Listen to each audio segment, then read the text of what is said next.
They were best friends since childhood. Inseparable. They did sleepovers, shared secrets, cried on each other's shoulders. One introduced the other to her boyfriend. A year later, he left one for the other. And soon after that, only one of them was left alive. This is the story of betrayal so chilling, it blurred the lines between love and obsession, jealousy and revenge. And it ended in a single, brutal act no one saw coming. It started like a romantic movie. Lisa and Tessa had been best friends since they were 10. Raised in the quiet suburbs of Glendale, Arizona, they were practically sisters. Lisa was the ambitious one, academic, focused, organized. Tessa was more relaxed, flirty, and fun-loving. They balanced each other perfectly. In college, they roomed together. And during sophomore year, Lisa started dating Daniel. Daniel Matthews was tall, charming, with a smirk that could disarm any room. He was studying business administration and had a minor in photography. Lisa met him at a campus business mixer and instantly fell. He was everything she thought she wanted. Grounded, goal-oriented, and handsome. But Tessa? She thought he was too perfect, too polished. There's something off about that guy, she'd joke, raising her eyebrow. Lisa would laugh it off. The three of them became a trio. Movie nights, parties, road trips. Daniel would sometimes joke, "I have two girlfriends." What no one realized then was how prophetic that joke would become. In senior year, cracks began to show. Lisa was applying for grad school. Daniel was talking about launching his own firm. And Tessa? She was floating, uncertain of what she wanted. That's when Daniel and Tessa started spending more time together. It started innocently. Lisa was pulling all-nighters at the library, and Daniel would swing by their apartment to pick up food or drop off notes. Tessa was usually home. They'd talk, sometimes for hours. When Lisa noticed, she laughed it off. She trusted Tessa, trusted Daniel. Until one night, Lisa came home early from study session. The door was unlocked. Music was playing. She walked in to find Daniel and Tessa on the couch. Close. Too close. They jumped apart, startled.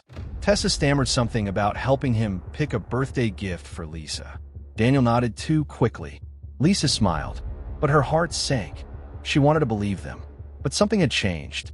2 weeks later, Daniel broke up with Lisa. No clear reason, just that they had grown apart. Lisa was devastated, crying for days. But what shattered her most wasn't the breakup. It was what came after. 1 month later, Tessa posted a photo. Her and Daniel, holding hands, smiling. Tagged, #NewBeginnings. Lisa stared at the screen for a full minute, then screamed. She didn't confront them. She ghosted both. Blocked Tessa, blocked Daniel, and she disappeared. No more social media, no calls, no texts. Tessa tried reaching out. Once, then stopped. For a year, there was silence. Until the wedding announcement. Daniel and Tessa were getting married. It was a small backyard ceremony, attended by friends and family. Lisa wasn't invited, but she showed up anyway. Not as a guest, but as a shadow in the trees. One bridesmaid later said she saw someone across the yard in a blue dress, just staring. I thought it was a neighbor, but she looked angry. Lisa didn't interrupt the wedding. She didn't approach them. She left as silently as she came. But something had changed. She started following them online again, watching from afar, quietly, until she wasn't quiet anymore. March 7th, 2023. Phoenix police received a 911 call at 2:13 a.m. Caller said, "There's blood. My husband's been stabbed. I think she's still in the house." It was Tessa. Officers arrived in 7 minutes. They found Daniel in the kitchen. Multiple stab wounds. DOA. Tessa was trembling, holding a fire poker. She came in. She said, "I ruined her life." Lisa had broken in through the back door, left muddy footprints across the floor. Her fingerprints were found on the door handle, the knife, and a framed photo of the three of them.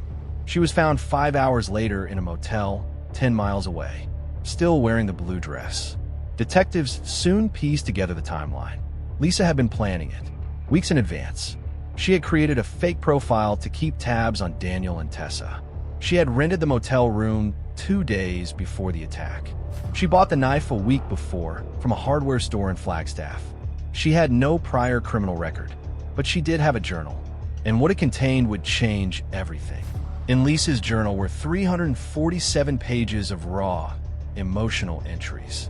Heartbreak, obsession, bitterness, but also something more chilling. She believed Daniel was emotionally abusive. She wrote that he gaslighted her, lied to her, used her. She claimed Tessa stole him not by accident, but by seduction and manipulation. One entry read, "He was never going to love me the way I loved him. But if he couldn't love me, he couldn't love her either." Another, "Tessa broke the code. You don't steal your sister's heart and pretend it's love. That's not friendship. That's murder with lipstick."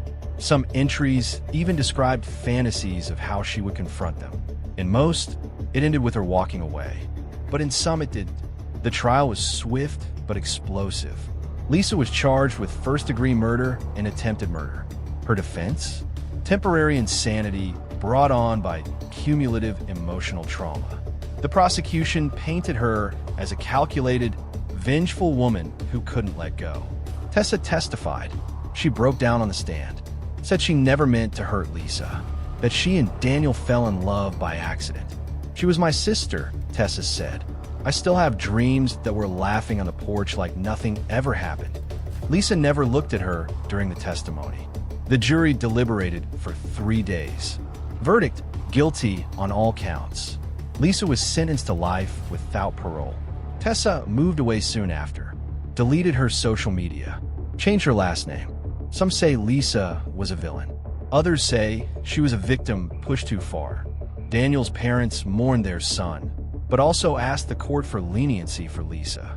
"We failed her too," his mother said in a statement. The story made national headlines. Talk shows debated the ethics of love triangles. Podcasts dissected Lisa's journal entries. But in the end, only 3 people knew the full truth, and one of them was dead. Jealousy is a powerful emotion. So is betrayal. But what happens when those emotions fester, untreated, unspoken?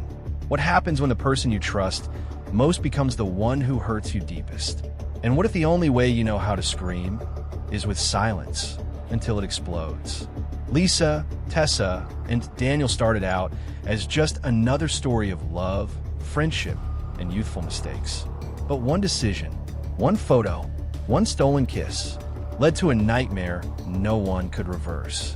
Because in the end, he left her for her best friend, and only one survived.